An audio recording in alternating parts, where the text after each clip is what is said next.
திரு Arun Oxford திமுக பாஜக தான் திட்டமிட்டு இந்த காய்களை நகர்த்தி கொண்டு இருக்கிறது. தொடர்ச்சியாக இந்த காரியங்களை செய்து கொண்டு இருக்கிறாங்க. நாங்கள் ரொம்ப தெளிவாக தான் இருக்கிறோம் அப்படின்றது அவர் கருத்தை பார்த்தீங்க. எப்படி பார்க்குறீங்க? நம் இனத்தின் பெருமை மண்ணின் மைந்தன் மரியாதைக்குரிய ஐயா வைரமுத்து அவர்களுக்கு ஞானப்பீடம் அளித்ததற்காக அவருக்கு வாழ்த்துக்களை தெரிவித்துக் கொள்கிறேன். நான் ஃபஸ்ட்டு இந்த வாழ்த்துக்கு அப்புறம் ஒரு கண்டனம் ஒன்று பதிவு பண்ணணும்னு விரும்புகிறேன். விவாதத்துக்குள்ளே தான் நான் வரேன். அதுக்கு முன்னாடி ஒரு சின்ன கண்டனம் மட்டும் சொல்லிடுறேன். இப்போ சொன்னார் திரு ஆரோக்கிய பிரதர் ரொம்ப தெளிவாக சொன்னார். Mister Nirmalkumar has all the rights to propaganda about டிவிகேன்னு சொன்னார். In what basis Aadhav Arjuna கண்டினியூஸாக தமிழ்நாட்டின் முதலமைச்சர் இன்றைய மாண்புமிகு முத்துவேல் கருணாநிதி ஸ்டாலின் 5 கோடி மக்களால் தேர்ந்தெடுக்கப்பட்ட முதல்வரை இந்த இனத்தினுடைய பெருமை 1.5 கோடி இயக்கத்தினுடைய ஒரு தலைவர் 3 முறை எம்எல்ஏ 1 முறை மந்திரி 1 வாட்டி துணை முதலமைச்சர் 1 வாட்டி மேயர் இன்னைக்கு முதலமைச்சர் அவரை முட்டாள்னு விமர்சிக்கிறாரு. இது கடும் கண்டனத்துக்குரியது. நான் என்ன சொல்கிறேன், குறைஞ்சபட்சமாக இவர் சொல்கிற அதே நிர்மல்குமாரோ இல்லை அவருடைய தலைவரோ குறைஞ்சபட்சம் நாகரிகத்தை கூட பேச ஒரு தகுதியற்ற ஒரு மனிதனை பற்றி இந்த இடத்துல பேசுறது எனக்கு அவமானமாக இருக்குது. ஏன்னா நாங்கள் அப்படி வளர்க்கப்படல. அதுக்கு என்னுடைய கண்டனத்தை பதிவு பண்ணிவிட்டு இவரை கேட்ட கேள்விகள் நான் பதில் சொல்கிறேன். இப்போ இவ்வளோ கதை சொன்னார். எஸ், நான் அவரை சொல்கிறத நான் அக்ரி பண்ணிக்கிறேன். இப்போ என்னன்னா, இப்போ இதே நிர்மல்குமார் மற்ற ஸ்டேட்மெண்ட்டுக்கு மட்டும் தானே பதில் கொடுத்தார். நேற்றுலேருந்து டிவியில் நரேட்டிவ் செட் பண்ணாங்க. டிவியில் போயிட்டுருக்கு, எல்லா புதிய தலைமையில் உட்பட எல்லா சேனல்லையும் போயிட்டுருக்கு.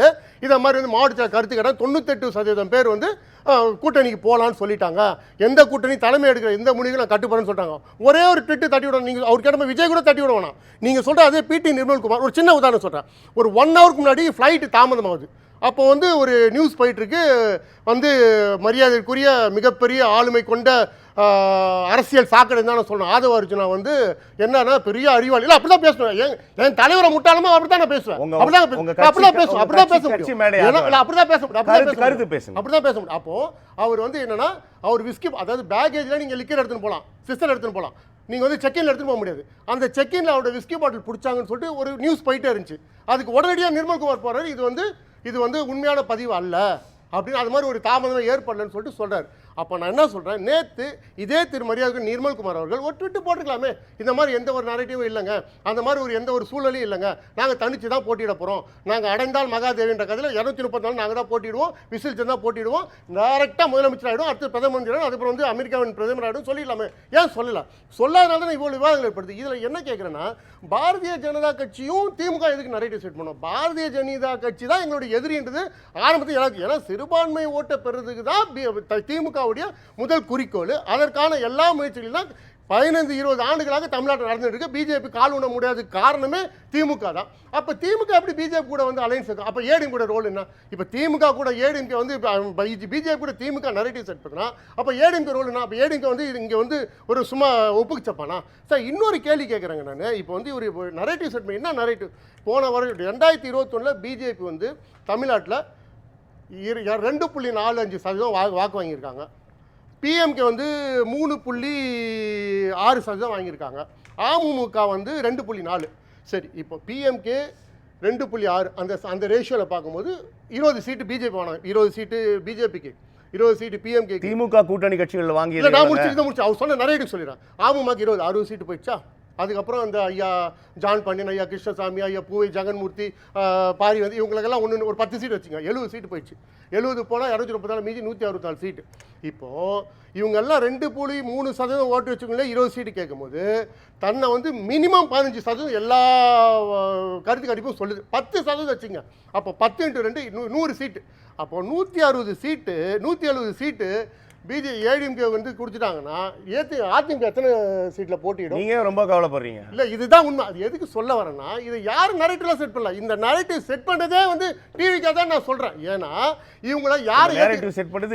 ஏன்னா இவங்களை யார் காரணம் சொல்கிறேன். நான் சொல்கிறேன் இவங்களை யார்? இவங்க ஃபஸ்ட்டு கட்சி ஆரம்பித்து என்ன பிரகடனப்படுத்தினாங்க? ஆட்சியில் பங்கு, அதிகாரத்தில் பங்குனாங்க. ஒருத்தர் கூட போகல. இன்னும் வெளிப்படையாக சொன்னால் அண்ணன் திருமாவளவனை நோக்கியே பகிரங்கமாக ஒரு அழைப்பு விடுத்தாங்க. திரும்பி கூட பார்க்கல. அதுக்கு அண்ணன் திருமாவளவன் நல்ல பதிலடி கொடுத்தாரு உடனடியாக.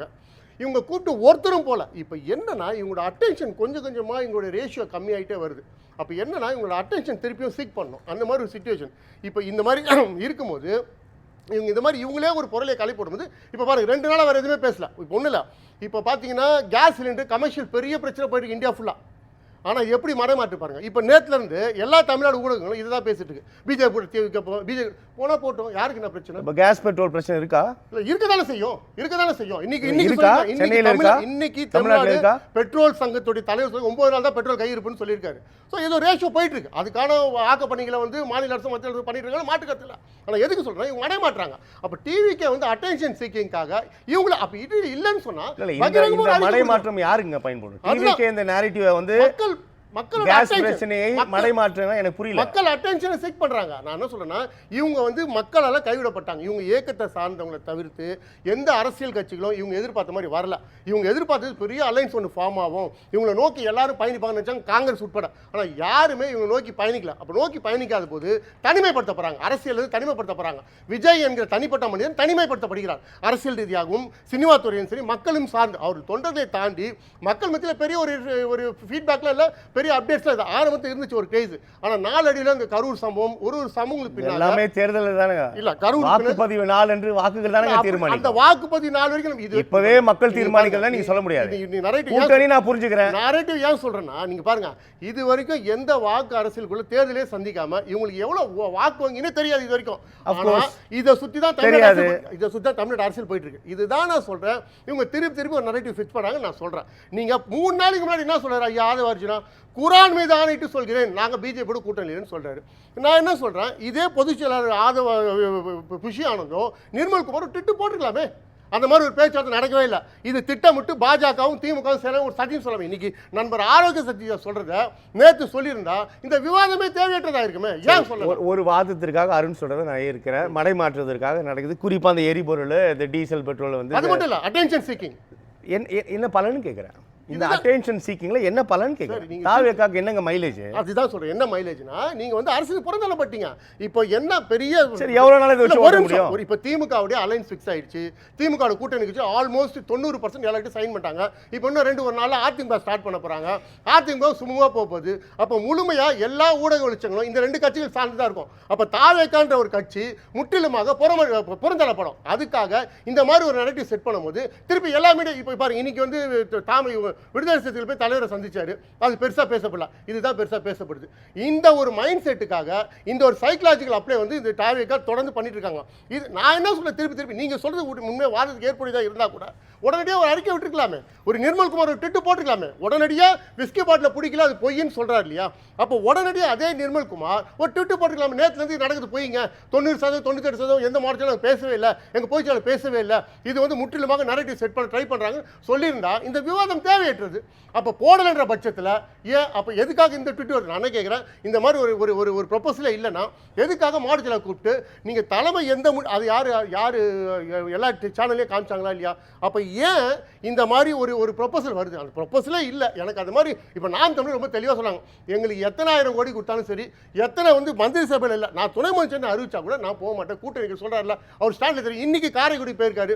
காரைக்குடி கேட்க என்ன சொல்கிறாரு, 2% 3% இத்தனை கோடி இத்தனை பதவிகள் கொடுக்கும்போது நான் போனால் எத்தனை வேணா கொட்டி கொடுப்பாங்க. ஆனால் என்னுடைய ஸ்டாண்ட் ரொம்ப தெரியும் சொல்கிறேன். ஏன் உங்களால் ஸ்டாண்ட் எடுக்க முடியல? நீங்கள் சொல்லுங்கள், பகிரங்கமாக அறிவிப்பு கொடுங்க, விஜயை சொல்லட்டும். இதெல்லாம் வந்து திட்டமிட்ட ஸ்டாண்டில் தானே இருக்காங்க. அந்த ஸ்டாண்டில் தானே இருக்காங்க சொல்லிடுறீங்க. பட் அப்போ ஊடகங்கள்லாம் போய் சொல்லிட்டா, அப்போ ஊடகங்களை போகிறதுலாம் பொய்யா? 98% சார் நான் கேட்குறேன், குறைஞ்சபட்சமாக 98% மாவட்ட செயலர் ஒத்துக்கிட்டாங்கன்னு சொன்னாங்களா? அதை அட்லீஸ்ட் மறுக்கணும்ல ஒரு மாவட்ட செயலாளர். அதான் சிடிஆர் மறுத்ததாக சொல்றாரு. காமிங்க புஷி ஆனந்தோ சிடிஆர் எங்க சொல்லியிருக்காங்க? ஒரு ட்விட்டு காமிங்க. சதீஷ் தான் தெளிவுபடுத்தணும். சொல்லுங்க சார், எங்க காமிங்க? அதாவது சிடிஆர் வந்து அதாவது பிரஸ் மீட்டே வச்சு சொல்லிட்டாரு. It is very clear. நீங்க வந்து ஊடகத்துல வரத நீங்க எதுவுமே இது பண்ணிக்காதீங்க. எந்த வந்து தலைமைச் செயலகத்துல ஒரே நிமிஷம், இதுக்கு அப்புறம் நீங்க சொல்லுவீங்க சிபிஐக்கு அவர் போறாரு, அவர் மேல வந்து பிரஷர் இருக்கு, அதனால சிபிஐ வச்சு 2 நாள் வந்து விசாரிக்க போறாங்க, 3 நாள் விசாரிக்க போறாங்க.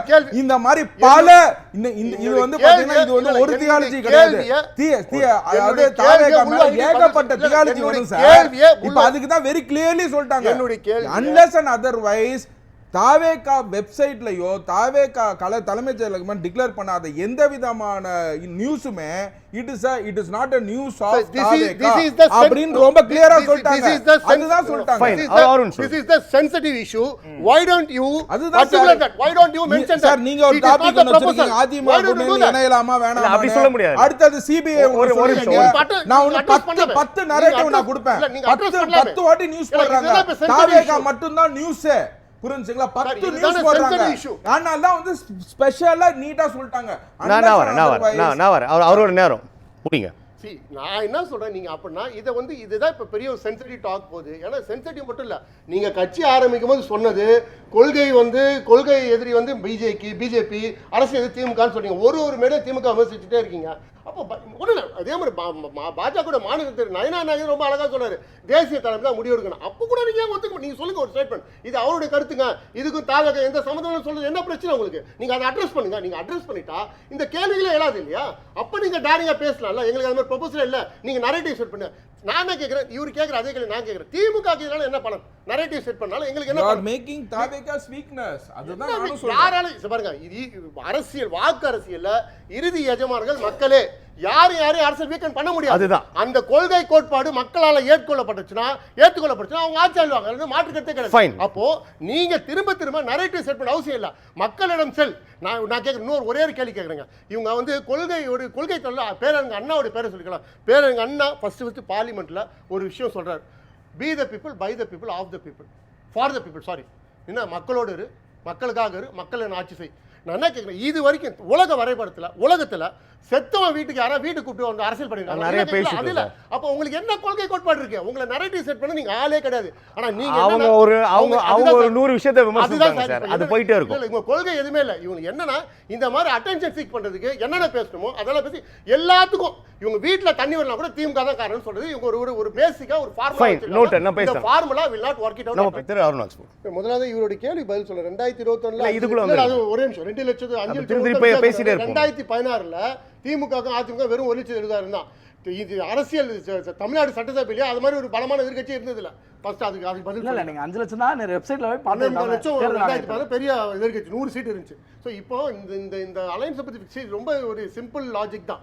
நீங்க வந்து சிறுபான்மை ஓட்டை வந்து விஜய் அறுவடை செய்வாருன்னா இவங்க எல்லாருமே கூவிட்டு இருக்காங்க. இப்போ அந்த பட்சத்தில் பார்க்கும்போது திமுக கூட்டணிக்கு பெரிய பலம் வந்து சிறுபான்மை ஓட்டு தான். இப்போ விஜய் வந்து இவங்க சொல்ற பிரகாரம், இவங்க டெஃபினேஷன் பிரகாரம் அதிமுக கூட்டணிக்கு போனா அது பெரிய சாதகம் தானே. ஏன்னா ஆட்டோமேட்டிக்கா சிறுபான்மை ஓட்டு உங்களுக்கு கூடாது. இதுக்கு ப்ரூவன் ஸ்ட்ராட்டஜி நிறைய இருக்கு. ரெண்டாவது, விஜய் வந்து நம்ம இவ்வளவு பேசுறோம், அவரை நம்பிக்கை சார்ந்து பேசுறீங்க. இதுதான் நம்ம இல்யூஷன் தான், இது பியூர்லி மிராஜ் தான். நம்ம இது வரைக்கும் விஜயோட ப்ரூவன் ஓட்டு யாருமே பார்க்கல. நம்ம எல்லாம் யூகத்தின் அடிப்படையில், இந்த விவாதங்களின் அடிப்படையில், கருத்து கணிப்பின் அடிப்படையில் மட்டுமே பேசிட்டு இருக்கோம். விஜய் எவ்வளோ ரீச் பண்றாரு, இவர் 82 லட்சம், ஒருத்தர் 1.25 கோடி, 5 கோடி வாய்க்கு வரதெல்லாம் சொல்லிக்கலாம். மொத்தமே 8 கோடி தான், அது 5 கோடி வாக்காளர்கள் இருக்காங்க. அதுக்குள்ள தான் எல்லாரும் வாக்கு செலுத்தி ஆகணும். ஆகையால மக்களுடைய தீர்ப்பு 100% திமுக ஆட்சி அமைக்கும். இவர் சொல்ற மாதிரி 2வது கிடையவே கிடையாது. இவர் ஆறுடலாம் சொல்ல முடியாது. அப்படிதான் மு.க. ஸ்டாலின் வந்து கட்சி முதலமைச்சராக அவருக்கு எந்த அருகதை இல்லைன்னு சொல்லிட்டு எல்லாரும் மாலையங்கிலும் குதிச்சாங்க, முதலமைச்சர் ஆனாரு. அதனால இவங்களோட ஆறுடத்துக்குலாம் பதில் சொல்ல அவசியம் திமுக இல்லை.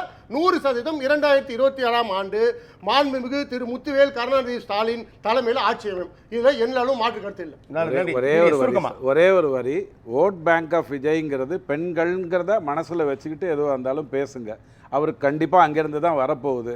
அண்ட் இன்னொன்று ரொம்ப சீரியஸாக சொல்லிடுறேன், இந்த 2வது முறை வந்தது இல்லைங்கிறத நான் வந்து ஜோசியம் பார்த்து சொல்லல, 17 தேர்தல்களை பார்த்து சொன்னேன். ஆனால் ஸ்டாலின் ஐயா வரமாட்டார்னு சில ஜோசியர்கள் சொல்லியிருக்கலாம். அதை பத்தி எனக்கு அக்கறை கிடையாது. நாங்கல்ல, ஜோசியர்கள் சொன்னாங்க. இல்ல, அது நான் ஜோசியர் ஐயா, நான் 17 தேர்தலை பார்த்தேன். எங்க தேடினாலும் அவங்க அப்பாவே 2வது முறை வந்ததில்லை, இவர் வரவே போறாரு. நல்லது, நன்றி. நால்வரின் மிக்க நன்றி.